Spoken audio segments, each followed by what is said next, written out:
Hola amigos de Café y Oración, muchas gracias por estar con nosotros. Hoy es miércoles 5 de octubre. Mucha Bien. gente en el planeta Tierra está celebrando eh, el Yom Kippur. Bueno, son días interesantes. A los amigos que lo celebran, pues maravilloso. De hecho, en estos días yo hablaba con alguien y le decían, el Yom Kippur debe ser un estilo de vida porque siempre tenemos algo de qué arrepentirnos, de qué limpiarnos, de qué purificarnos. En este caminar de luz, de justicia, pues siempre habrá algo. Y bueno, en el día de hoy, los amigos que están siguiendo la guía de lectura en un año, esa guía que aparece en la parte final de la versión de la Biblia de las Américas, corresponde al miércoles 5 de octubre, escudriñar Isaías 23, Isaías 24, Isaías 25 y Filipenses capítulo 1. Ya ven qué tan fácil es poder leer la Biblia en un año, ¿no? Dos, tres capítulos en el Antiguo Testamento, un capítulo en el Nuevo Pacto. Muy sencillito. Bueno, en este conversatorio de Dito, devocional diario para todos, tengo ese privilegio, ese honor de contar con una vieja conocida, digo vieja por la antigüedad, no porque somos jóvenes, desde hace mucho tiempo a Gabriela desde Salta, Argentina. Hola Gabriela, qué gusto tenerte con nosotros en Hola, Dedito. querido hermano. Querido hermano, ¿cómo estás? ¿Cómo te va? Saludo a los demás hermanos. Fiel al nombre, me traje mi café, ¿no? Vi café, vi luz y entré y dije, ¿por qué no? Ah, Un bueno, gusto saludarte. qué bueno. En estos días conocía la historia de cómo llegó el café a Londres. Imagínate que por 1650 llegó el café a Londres y entonces en una cafetería dos personas conversaban y los dueños del establecimiento contrataban dos intelectuales para que hablaran y cobraban un centésimo de la moneda de la época de 1650 para que las personas entraran a escuchar lo que esas dos personas hablaban.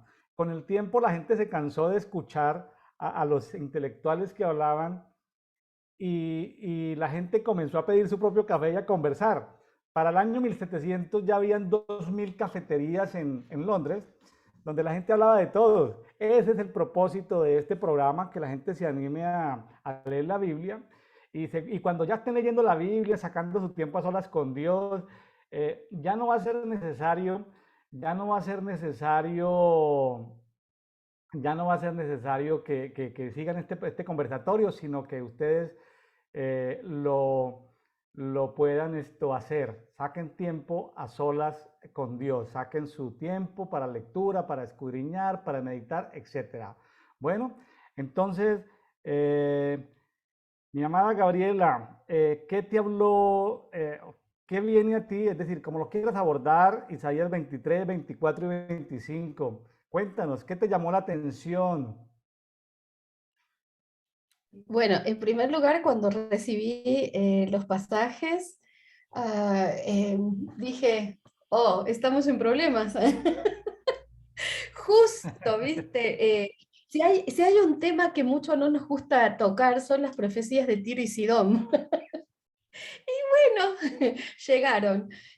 Una de las cosas que podía analizar y ver, trataba de unir, ¿no? De interrelacionar, porque creo que en la escritura es mucho más rica y más productiva cuando logramos hacer esa interrelación y buscar un común denominador o un conector, ¿no? Y entendía que Isaías 23, 24 y 25 hay una secuencia, ¿no? Muy interesante, en la cual podemos ver por un lado a Isaías 23, tengo mis apuntes acá, estuve estudiando, hice mis deberes, hice mis Ah, qué deberes. bueno, qué bueno, qué bueno. En Isaías 23 presenta la situación y corre, ¿no? Así como un velo, como diciendo, les voy a explicar quién es Tiro y Sidón y por qué entra en juicio. Obviamente, ¿no?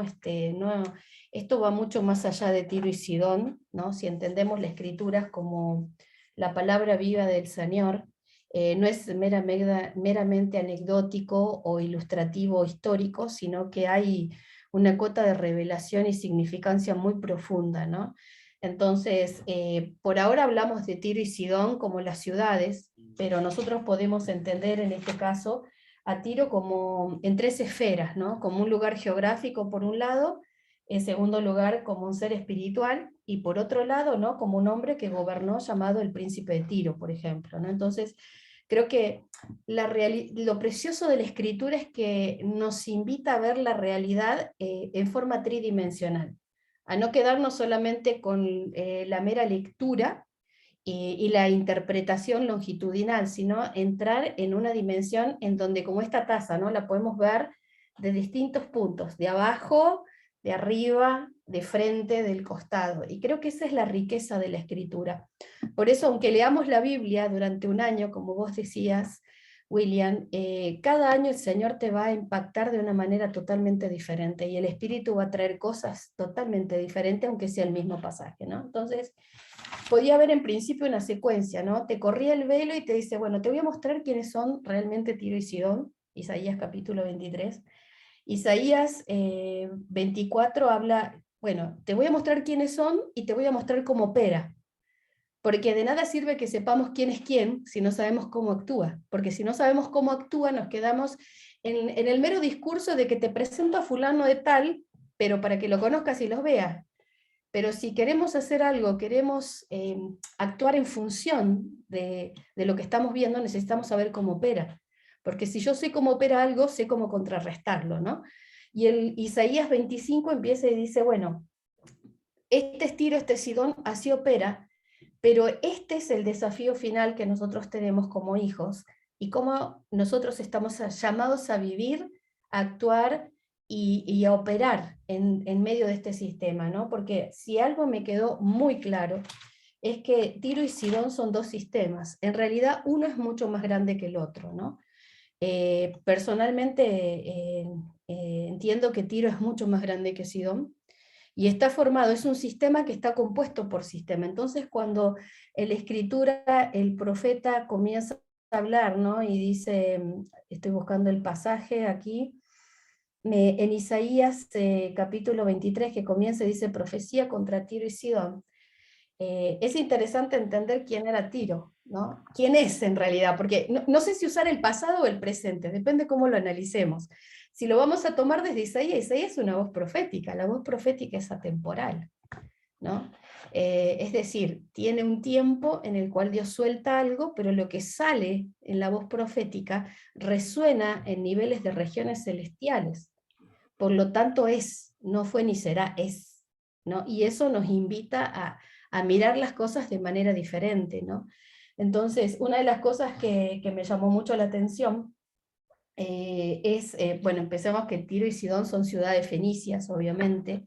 Los fenicios eran un tremendo pueblo, muy comerciantes de los mares, ¿no? Sus grandes naves fueron conocidas a nivel mundial en ese tiempo, aún hoy podés ir a los museos y encontrar restos de... Eran comerciantes básicamente, ¿no? Y se dedicaban a todo lo que es la parte de los mares. Y es interesante porque vos vas a ver una continuidad en Isaías 23, Isaías 24, Isaías 25, en donde habla acerca de los mares, el juicio que Dios hace, y me impacta mucho, ¿no? Esto que dice, gemid naves de Tarsis porque vuestro puerto está destruido. O sea, todo el poderío que los fenicios tenían se basaba específicamente en el mar, literalmente, ¿no? Entonces, los grandes comercios se realizaron en el mar, eran sustentados en el mar. O sea, si buscamos el origen del comercio, está sustentado en el mar. En realidad, el origen del comercio fue mucho antes que el origen del hombre. Así es. ¿Por qué te digo que claro? ¿Por qué te digo esto, no? Si nosotros vamos a la escritura y leemos Ezequiel 28, me impactaba mucho esto mientras lo estaba meditando. Eh, Déjame que lo busque acá, del versículo 1 al 5, hay una profecía contra el príncipe de Tiro, y si bien es un hombre, en teoría, de carne y hueso, pero también representa a alguien que nosotros conocemos. Vino a mí palabra de Yahvé diciendo, hijo de hombre, di al príncipe de Tiro, así dice Adonai Yahvé, por cuanto se enalteció tu corazón y dijiste yo soy Dios, y en el trono de Elohim estoy sentado en medio de los mares, ¿no? Tiro en los mares. ¿No? Pero tú eres hombre y no Dios, aunque has puesto tu corazón como el corazón de Elohim, he aquí eras más entendido que Daniel y ningún misterio te es oculto. Por tu sabiduría, inteligencia adquiriste riqueza, oro, plata, acumulaste tesorías, y bueno, más allá, ¿no? Y empieza a hablar de cómo las riquezas corrompen el corazón, y empieza a hablar algo interesante, ¿no? Que lo puedes ver más adelante, y es el hecho de que por tus contrataciones, te juzgo por tus contrataciones. ¿Te acordás cuando Dios le habla a Lucero y le dice, por la multitud de tus contrataciones? Y las contrataciones tienen que ver con el comercio, y todavía no había sido creado el hombre. O sea, no estamos hablando de algo sencillo, no estamos hablando de algo que sucede todos los días, ¿no? Estamos hablando de algo que fue anterior a nosotros, el comercio, ¿no? Lucero es echado, ¿no? Le dan el pase rojo en el cielo por comerciar, literalmente. ¿No? Che, por favor, che, mira, me sale el argentino, interrumpime cuando quieras, ¿no? Porque por ahí me das hilo y yo me voy. Y no es la idea, ¿no? Entonces, es interesante que cuando Lucero cae a la tierra, lo primero que él hace es desarrollar entre los hombres el comercio, ¿no? Entonces, está muy ligado todo lo que tiene que ver con Tiro al comercio, y el comercio no está en el corazón de Dios. Dios nunca comerció. Él hizo pacto, y hay una gran diferencia entre el comercio y el pacto. Pero no es el tema de hoy, ¿no? Tiro es el padre del comercio, ¿no? Entonces, es interesante porque Tiro tiene que ver con ese comercio egoísta, con ese comercio que esclaviza, que produce y da frutos esclavos. Por eso mientras leía Filipenses, mira que me llamó muchísimo la atención, porque Filipenses capítulo 1,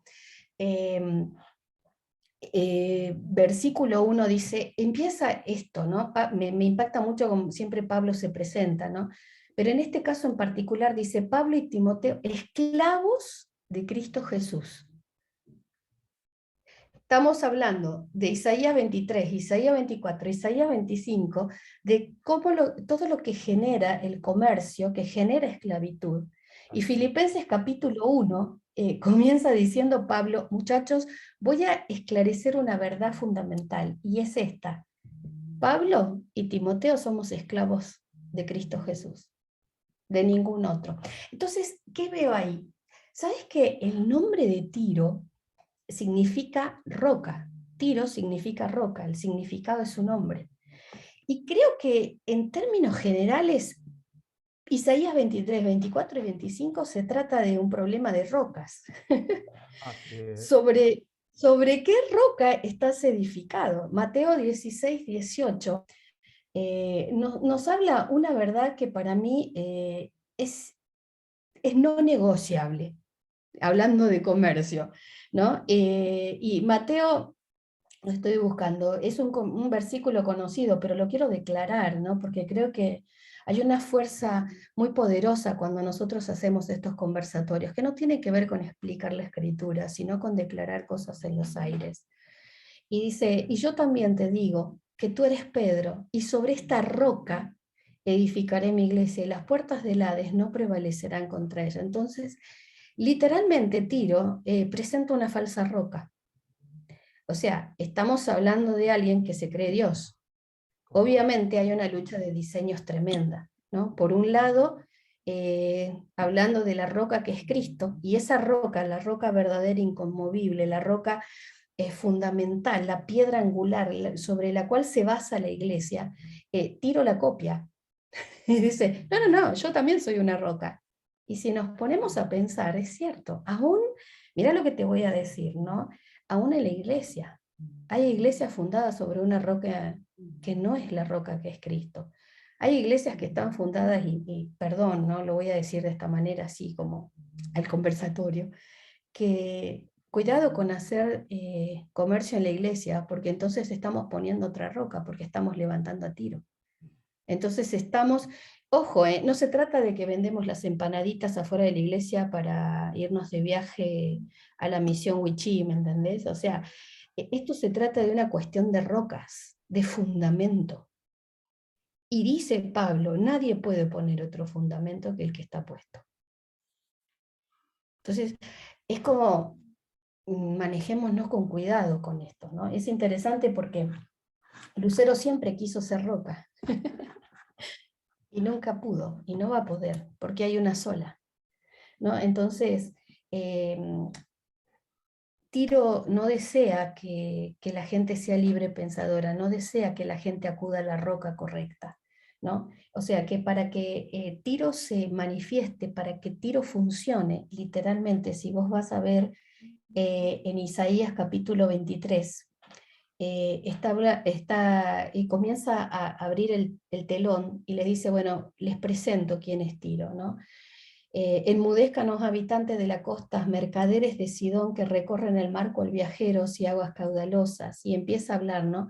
Avergüénzate, oh Sidón, fortaleza de mar, porque dijo el mar, nunca estuve con dolores de parto, ni di a luz, ni crié muchachos, ni hice vírgenes. Y comienza a hablar de las costas de Tarsi, y comienza a hablar quién decretó tal cosa sobre Tiro, que regalaba coronas cuyos comerciantes, versículo 8 del capítulo 23, cuyos comerciantes eran príncipes y sus mercaderes los nobles de la tierra.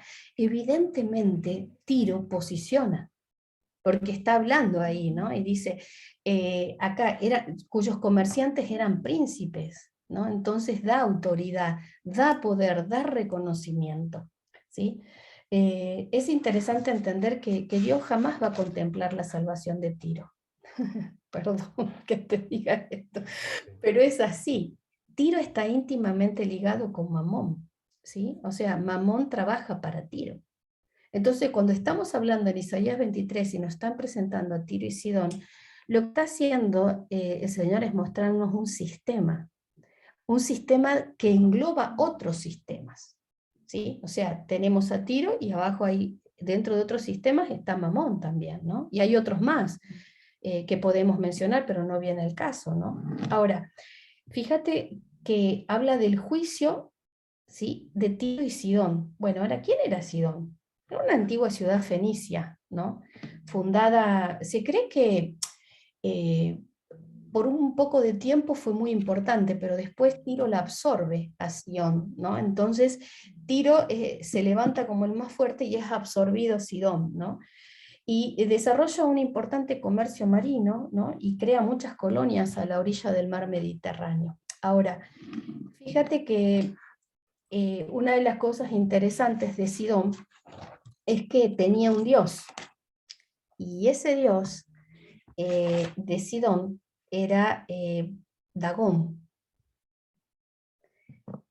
Ahora, si nosotros tenemos en cuenta que el dios de Sidón era Mamón, obviamente también era Astarté, ¿no?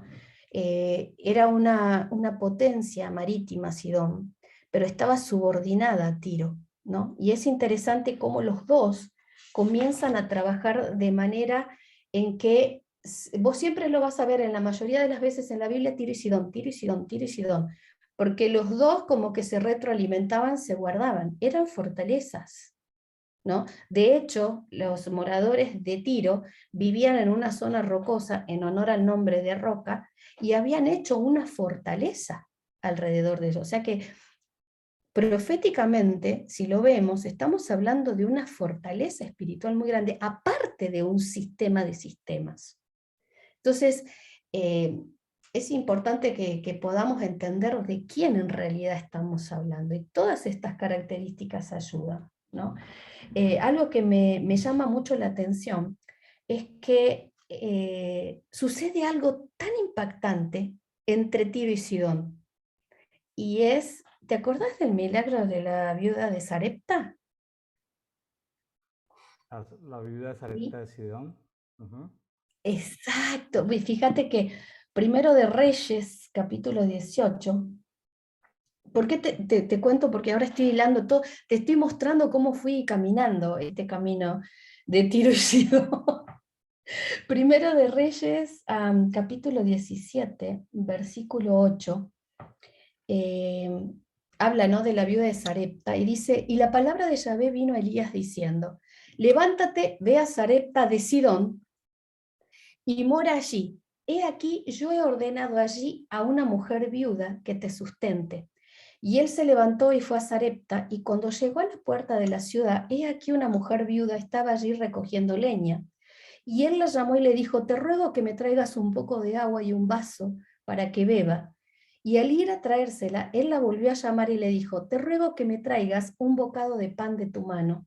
Pero ella le respondió, vive Yahvé tu Elohim, que no tengo pan cocido, solamente tengo un puñado de harina en una tinaja y un poco de aceite en la vasija. Interesante. Y aquí estaba recogiendo un par de leños para entrar, prepararlo para mí y para mi hijo, para que comamos y muramos. Elías le dijo, no temas, ves, haz como ha dicho, solo que de ello hazme a mí primero una torta pequeña y tráemela. Después harás para ti y para tu hijo, porque Yahvé Elohim de Israel dice, la tinaja de la harina no escaseará, ni la vasija del aceite disminuirá hasta el día en que Yahvé mande lluvia sobre la faz de la tierra. Y ella fue e hizo conforme a la palabra de Elías, y comieron de él ella y su casa muchos días. La harina de la tinaja no escaseó, ni el aceite de la vasija menguó, conforme a la palabra que Yahvé había hablado por medio de Elías. Ahora, es interesante porque el nombre Sarepta significa lugar o casa de fundición. Taller de fundición. Y en otros lugares dice joyero. Ahora, fíjate, yo pensaba esto, ¿no? Qué impresionante que en el lugar donde prácticamente está gobernado por Sidón, que a su vez está bajo Tiro, se produzca este milagro específicamente de comercio, o sea, de alimentos, de provisión.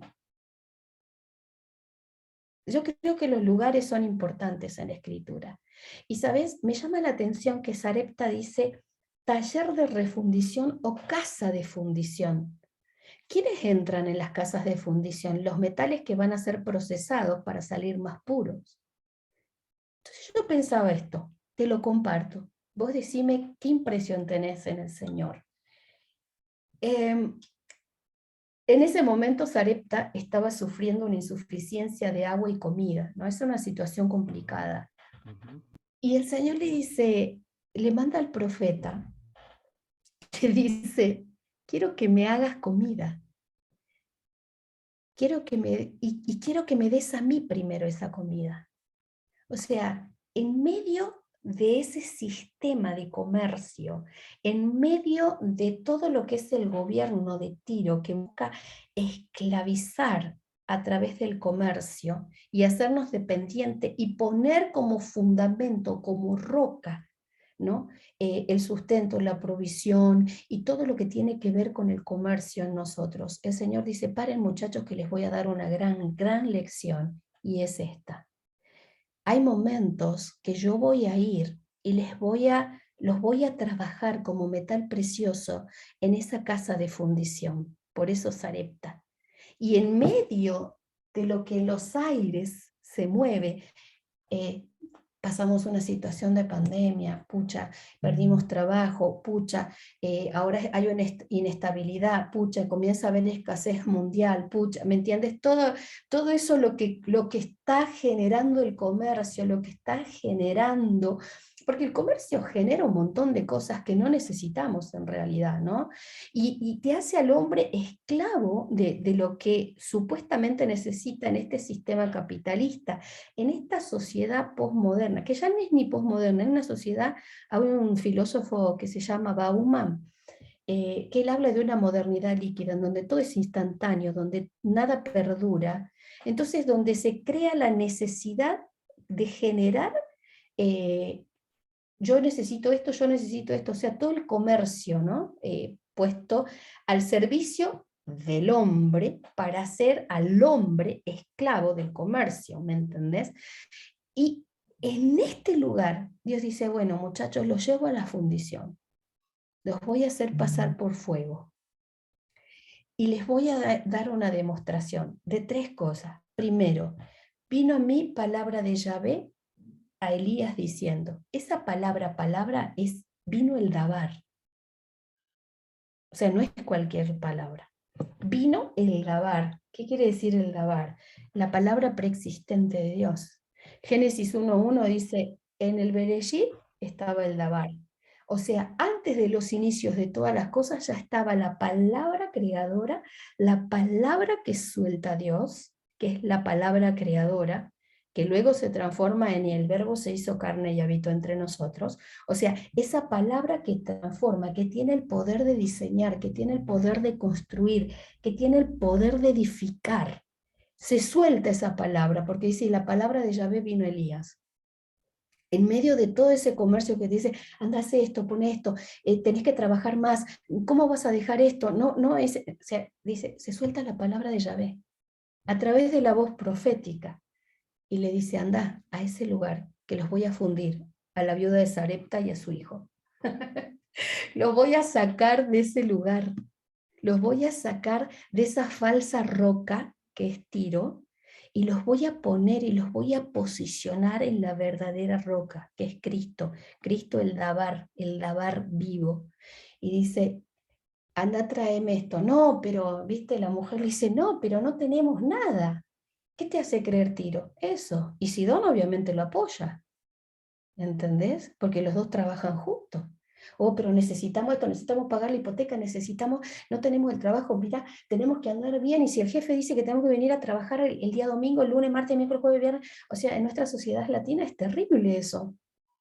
Debemos trabajar 12 horas para ganar, llegás cansado, no tenés tiempo para estar con tu familia, con tus hijos, para estar en la mesa comiendo y compartiendo, leyendo la escritura. Eso, no tengo tiempo para eso, pues necesito producir. Entonces viene la palabra del Señor Elías y le dice, para, primero, anda a ese lugar que vamos a desafiar, los voy a hacer pasar por fundición a la viuda.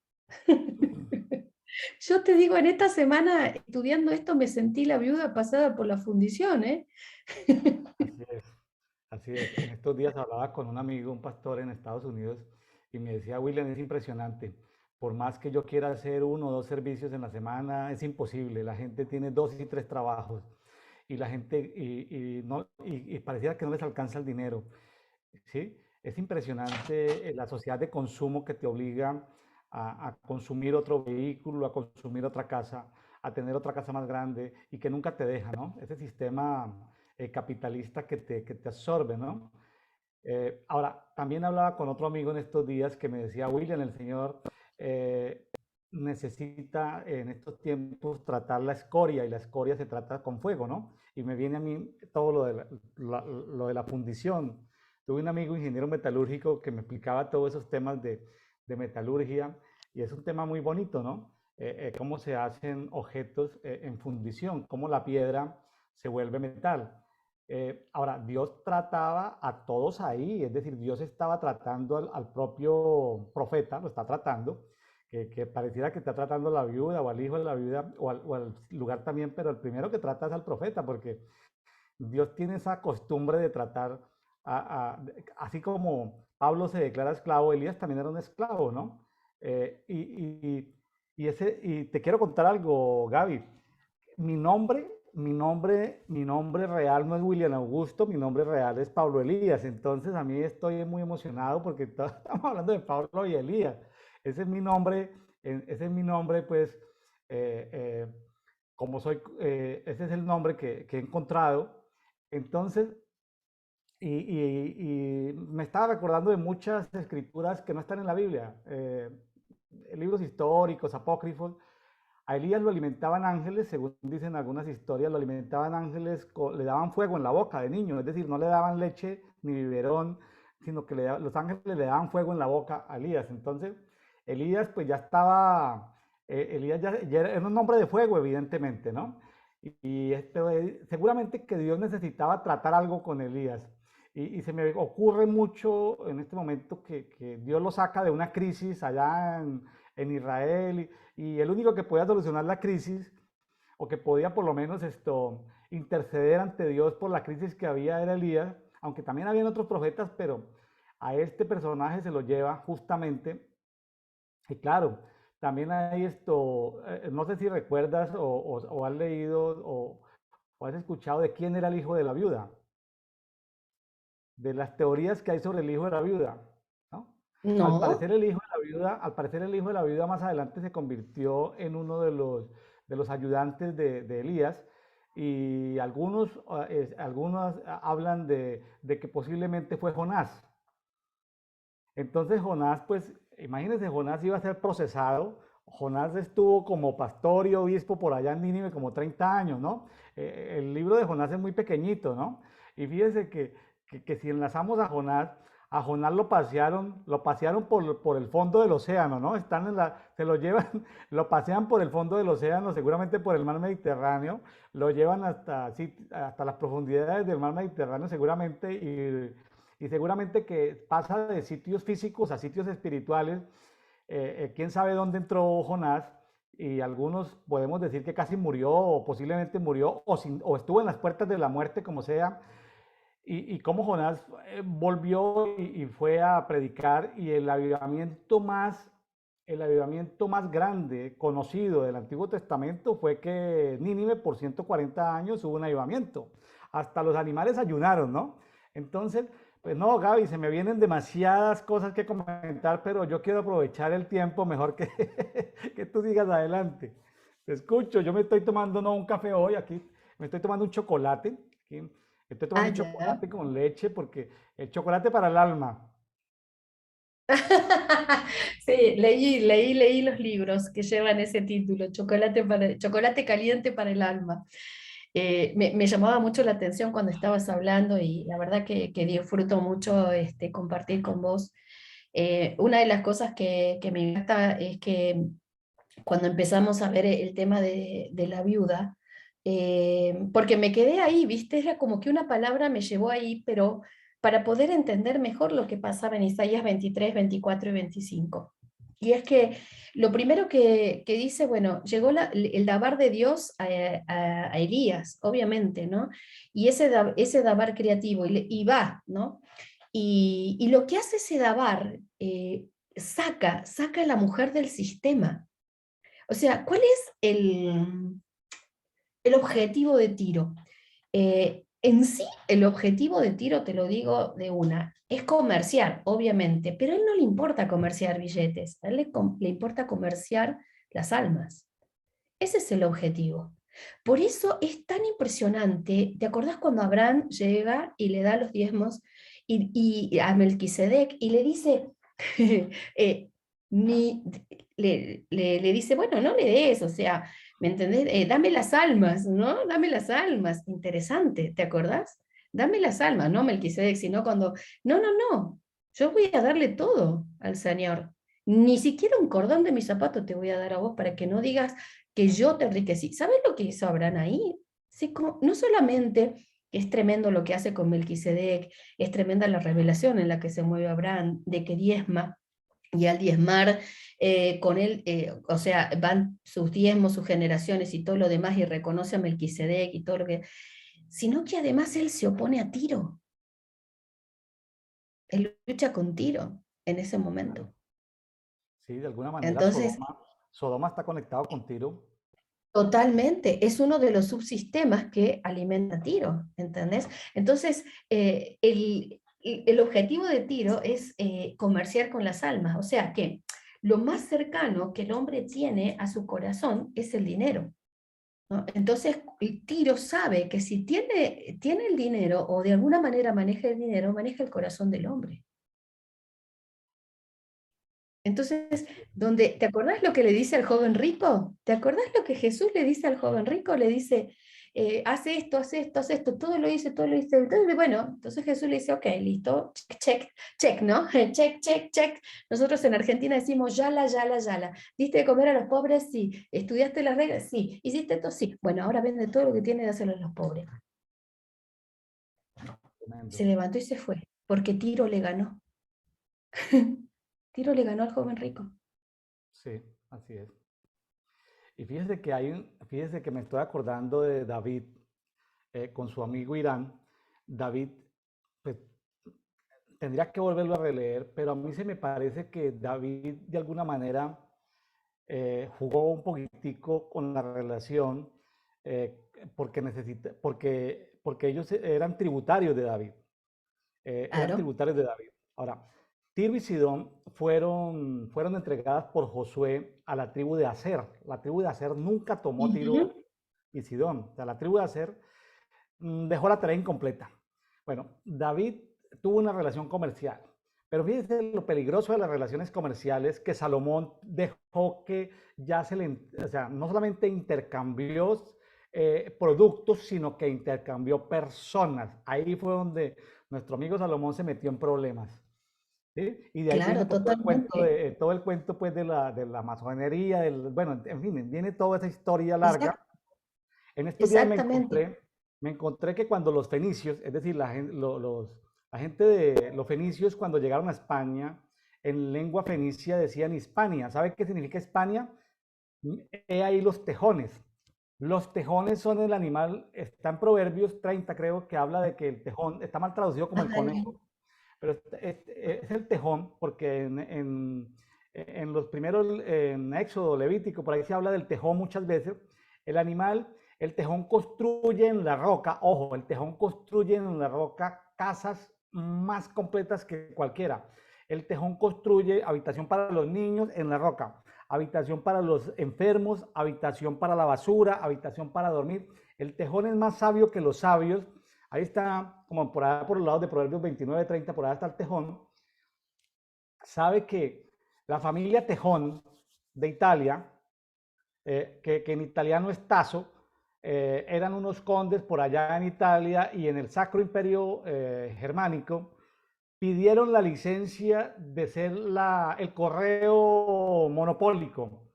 Entonces se lograron instalar en Alemania, pero ya no como la familia Tasso, o sea, Tejón en italiano, sino como la familia Taxi en alemán, y hoy en día tú ves por todas las ciudades el transporte de pasajeros es taxi. Entonces, y esta familia Tasso era la encargada de construir catedrales en toda Europa, es decir, de construir catedrales, de construir edificaciones religiosas, terminó manejando el monopolio del comercio, como decir hoy en día DHL, FedEx, Uber, Rappi, Amazon, es decir, el comercio, volvemos al mismo, la logística, ¿no? La logística que tenemos hoy en día. Entonces, Hispania significa el lugar o el país de los tejones. Entonces, cuando los fenicios llegaban a esas rocas ahí, que llegaron a esas partes de España, decían Hispania. Hispania significa el país de los tejones, porque había mucho tejón entre las rocas.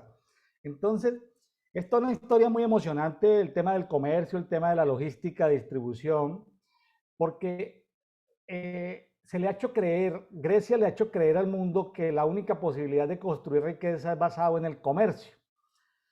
Claro, y pues que no se vayan a sentir pecaminosos los amigos que nos están escuchando, que tienen una tienda, un almacén, que no, trabajan no, no. en una empresa de transportación. Claro, porque ya estamos en el mundo, pero no somos del mundo, ¿no? Porque entonces hay algunas personas que están escuchando aquí que son vendedores, gerentes comerciales, directores comerciales. Claro, Javi, una palabra para estas personas que no se sientan como cuando Grecia nos hacía sentir entre lo secular y lo espiritual, cuando nos hacía sentir pecaminosos Grecia, que el día del Señor era el domingo, que los bendecidos eran los pastores, los sacerdotes, y que todos los demás éramos unos pecaminosos porque no estamos dedicados a la obra del Señor. Entonces, para que la gente no se sienta así, Gaby, ayúdanos a aclarar algo sobre comercio justo, sobre cómo movernos en estos tiempos en temas de comercio. Yo creo que es importante, como tú decías, a veces, pues ahí está la escritura, cada quien la estudia, es lo que podamos comentar sobre esto, qué luz le podemos dar a nuestros oyentes sobre este tema de cómo aplicar el tema del comercio hoy en día. creo que básicamente siempre el tema acá central es un tema de corazón. O sea, ¿dónde está tu corazón? Y volvemos a lo mismo, donde está tu corazón, allí está tu tesoro. O sea, mi esposo es comerciante. O sea, es decir, él tiene negocio y bueno, en este tiempo para él fue muy difícil, muy duro, comenzar a sacar un proceso, ¿no? de desprenderse de lo que ha sido el sistema de Tiro y empezar a funcionar bajo los parámetros del reino. No, no se trata de tener un comercio, no, o sea, sino se trata de cuál es la disposición y dónde está mi corazón. Y cuando te digo esto, te marco dos cosas fundamentales que Elías hizo con la viuda de Sarepta. Lo primero que hizo Elías fue saber que la palabra que él había recibido para moverse y para hacer algo fue la palabra dabar de parte del Dios. Entonces, hay comercios que vienen a nosotros porque van a venir, o sea, forma parte de lo que Isaías dijo, mira, ay, quisiera tener la rapidez de poder hablar más rápido, pero fíjate esta declaración tan preciosa que hace Isaías 23 al final. Dice, pero su paga estará consagrada a Yahvé, no se guardará ni se atesorará, porque sus ganancias serán para los que están delante de Yahvé, para que coman hasta hartarse y vivan y vistan, perdón, con esplendidez. ¿No? Y es interesante porque dice, las ganancias serán para los que están delante de Yahvé. Es decir, en el original, la palabra para los que están delante no habla de una posición, como que vos estás adelante y yo atrás, sino que habla de una posición espiritual. Y dice, las ganancias serán para los que están cara a cara con Yahvé. Entonces creo que en principio lo más poderoso que nosotros podemos encontrar en esto es que no se trata de tener un comercio, sino donde está tu corazón. Y se trata de generar lo que viene a través del comercio estando cara a cara con el Señor. Y cuando vos y yo estamos cara a cara con el Señor, el dabar de Dios se suelta y el dabar es el que tiene el poder para diseñar, para construir, para edificar. O sea, mi negocio, saber que mi negocio, mi comercio, lo que Dios me dio, vino de Él. ¿Quién es la roca? Él, no es Tiro. Entonces volvemos de nuevo, ¿te acordás cuando dice, no que comas y te sacies y te olvides de quién es el que te ha dado el poder para hacer las riquezas? Entonces, mientras nosotros tengamos en claro eso, entonces ya tenemos más de la mitad de la cancha recorrida. Gaby, una pregunta. Aprovecho y discúlpame, pero tengo que aprovechar. Aquí yo tengo en mi Biblia anotada una palabra profética. Un apóstol costarricense me profetizó a mí, y ahí lo tengo anotado, Isaías 23:18. ¿Cómo lo interpretarías tú en este momento? Porque a mí me quedó dando vueltas la cabeza, lo tengo anotado ahí. Él era director de una asociación de evangelistas en Costa Rica. Este apóstol costarricense me profetizó Isaías 23:18. A ver si tú me ayudas a dar más luz. Aquí lo tengo anotado y quiero que me ayudes a dar luz sobre eso. ¿Cómo aplicaría yo ese versículo a mi vida hoy?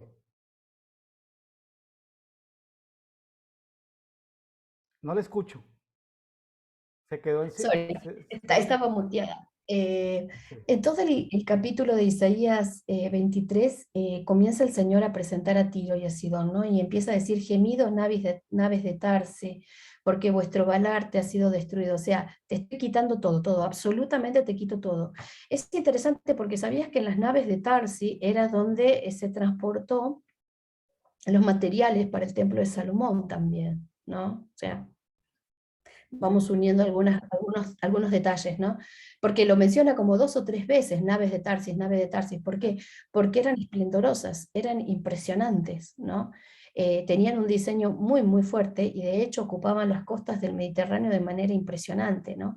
Pero fíjate que el versículo 15 dice, aquel día Tiro quedará olvidada 70 años, años dinásticos, y al cabo de 70 años aplicarán a Tiro la copla de la ramera. Y esta es la copla. Toma un arpa y rodea la ciudad, o ramera olvidada, acompaña con tiento y canta con muchas coplas. A ver si se acuerdan de ti. Al cabo de 70 años se ocupará de Tiro, y ella volverá por su salario de prostituta y fornicará de nuevo con todos los reinos del mundo. Para mí, hasta ahí se produce todo lo que se había hablado, ¿sí?, sobre Tiro, y todo lo que el Señor dice que Él va a hacer con Tiro, que Él lo hace, ¿no? Ahora, nosotros, William, no vamos a salir en cuanto a físicamente, estamos inmersos en una sociedad donde se maneja tiro, donde tiro la gobierna, básicamente. O sea, no vamos a salir en el sentido de que, a ver, no vamos a crear otra sociedad donde hagamos un trueque, ¿me entendés? No te digo que no sea, pero en este momento nosotros estamos bajo las leyes lamentables. Ahora, el estar bajo las leyes de no significa que yo voy a estar gobernado por. Hay una gran diferencia. Entonces, ahí es lo primero. Salir de tiro implica no estar gobernado por. En otras palabras, cuando yo comienzo a darme cuenta que mi economía está quebrando, que hay algo que está tentando. Por ejemplo, en este tiempo que estamos en Argentina, nosotros estábamos en un tiempo bien complicado financieramente, y una de las cosas que el Señor a nuestra casa y a algunos amigos que compartimos nos dijo, este no es un tiempo para estar preocupados, es un tiempo para ver la manifestación sobrenatural de Dios.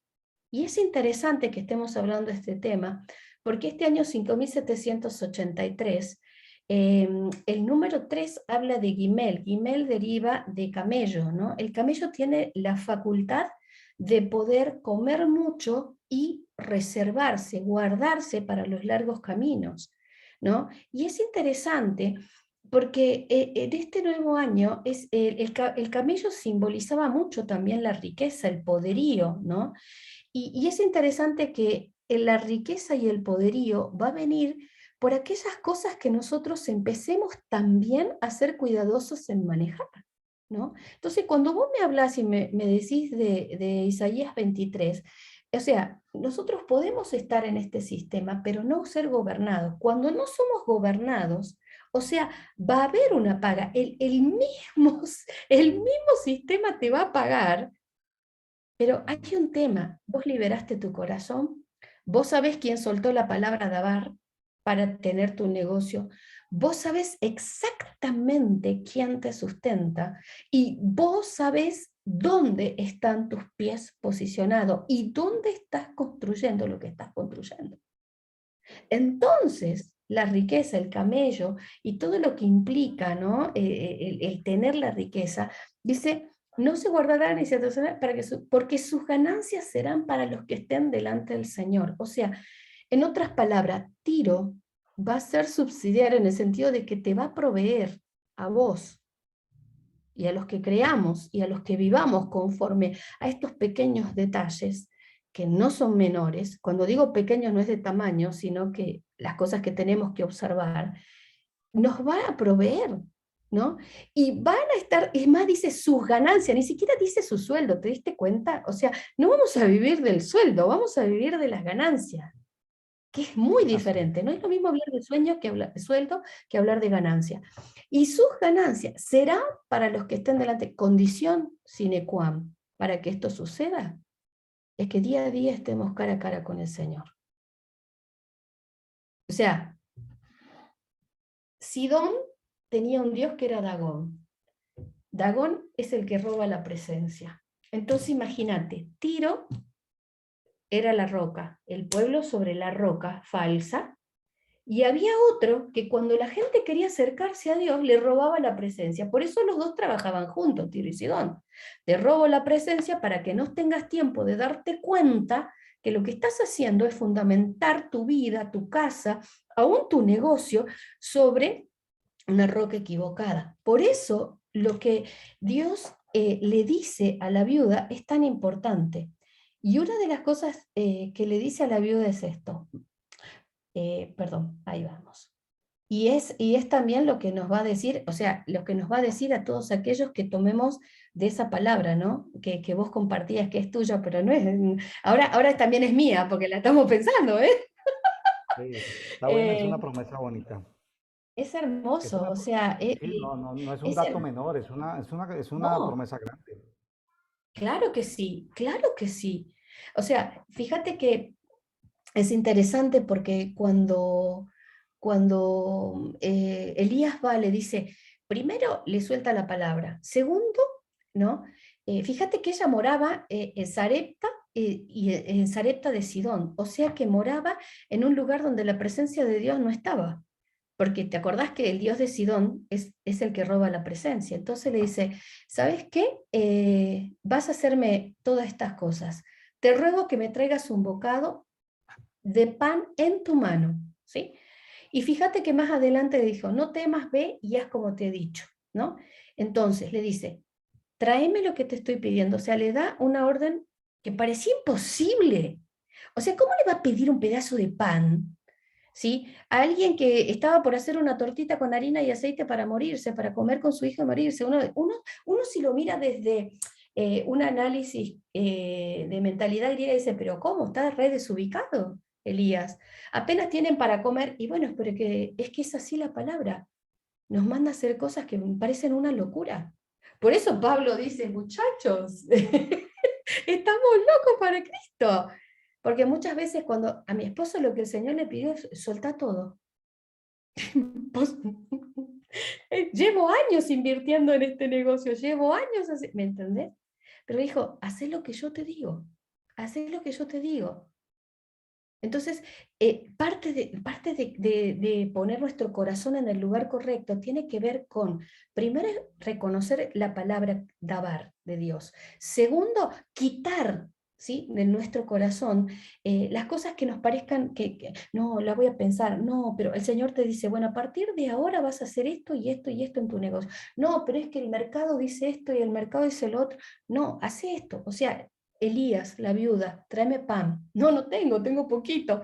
Y el Señor un día viene y te dice, quiero que mi empresa, la empresa que vos tenés ahora, el 50% de los dividendos los des al reino. No, pero ahora estamos en crisis, venimos de post pandemia, ¿cómo voy a hacer eso? Ese es el pedido de Elías, ¿me entendés? Ese es el Eh, pedido de Elías, haceme el eh, pancito. Gaby, y como sé que el tiempo es corto, quería resaltar el tema de que en la lectura de hoy, pues los amigos que nos escuchan leerán los capítulos, leerán Isaías 23, 24 y 25, pero quería resaltar un poquitico en Filipenses 1 también un tema económico. Fíjese que la gente de Filipos, allí en esta provincia, digamos al norte de Grecia, en esta provincia de Macedonia, fue gente fue gente que desde el primer momento en que conocieron al apóstol Pablo se encargaron de su economía. Mire, Claro, mire la coincidencia. claro. El apóstol Pablo sufrió mucho con los corintios, o sea, ahí con la gente de Acaya, del sur de Grecia, y porque era gente revoltosa, problemática, bueno, pero la gente de Macedonia, de Filipos, si Pablo estuvo agradecido con ellos y por lo cual oraba y los amaba mucho, fue porque ellos desde el primer momento en que lo conocieron, comenzaron a suministrarle apoyo, o sea, desde que él conoció a esta mujer allí, a esta Lidia, mujer, Lidia, sí, Lidia.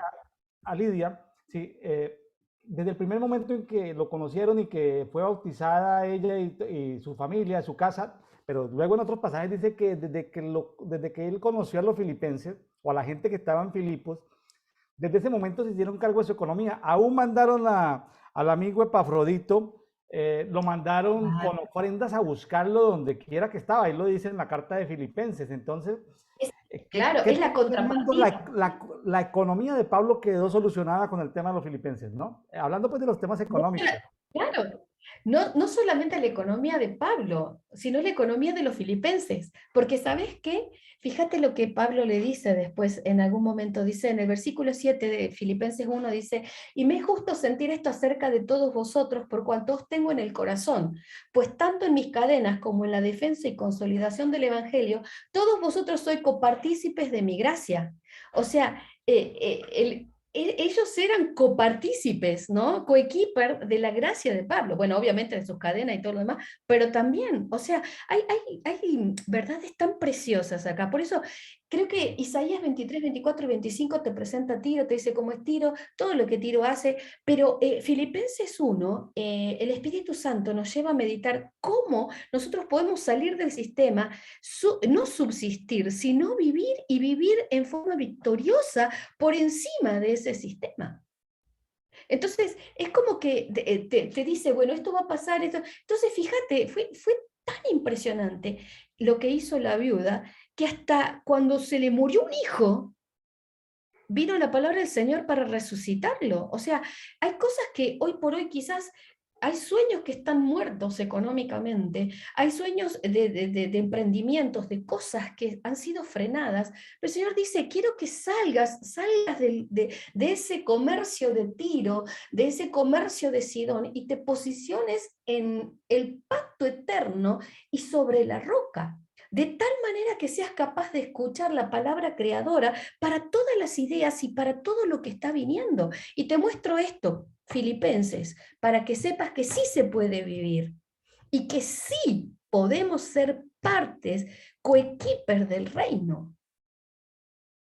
¿Me entendés? Entonces como que yo veía esa conexión entre estos 4 capítulos y me impacta mucho porque hay una palabra clave que también Elías usa con la viuda y le dice, dame primero a mí.